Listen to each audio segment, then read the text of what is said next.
Mantan Kabar Reskrim Mabes Polri Komjen Polisi Susno Duaji belum menyerah. Hari ini seharusnya Jenderal Bintang 3 ini menjalani pemeriksaan di Mabes Polri terkait kasus PT Salmah Arwana Lestari. Namun Susno berkelit.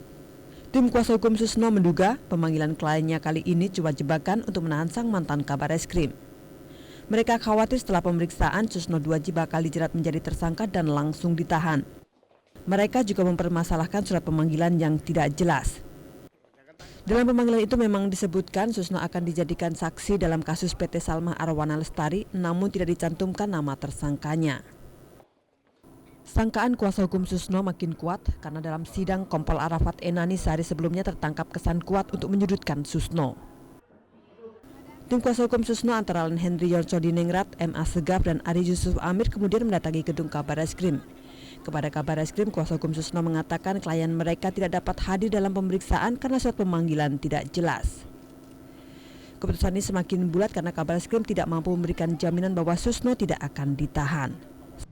Telah terjadi upaya-upaya dari segelintir elit pejabat yang berpengaruh terhadap tim independen untuk membangun opini yang tujuannya adalah untuk meyakinkan publik bahwa Komjen Pol Susno Duaji pantas dijadikan sebagai tersangka dan pantas untuk ditahan.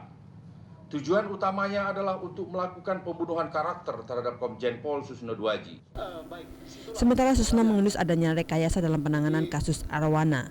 Ia juga membantah segala tuduhan yang diarahkan kepadanya. Kenapa? Masalah di dalam perkara Arwana itu ada kesamaan dengan perkara Gayus. Di mana kesamaannya? Pengacaranya sama, saksi boneka atau boneka saksi juga sama, Andi Kusasi. Kemudian jaksa penelitinya juga hampir 80% juga sama. Nah, di sini terjadi paradok ya terkait dengan adanya kesaksian palsu. Saya menerima 500 juta. Sampai berakhir masa jabatan saya, perkara ini tidak pernah berjalan karena ini saya anggap perdata. Ya, kalau saya diberi duit, tentunya kan saya berupaya untuk ini jalan kan. Masa dikasih uang untuk perkara ini supaya lambat.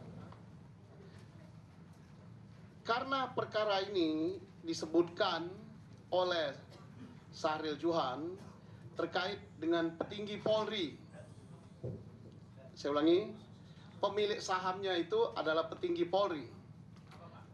Jadi maksudnya tidak mungkin saya akan menerima uang kalau ini pemiliknya adalah petinggi Polri ya. Susno rencananya akan dipanggil Senin pekan depan. Kita menunggu jurus apa lagi yang akan dilakukan Susno. Karena Susno dan kuasa hukumnya belum memastikan apakah mereka akan memenuhi panggilan ini. Tim Liputan Metro TV.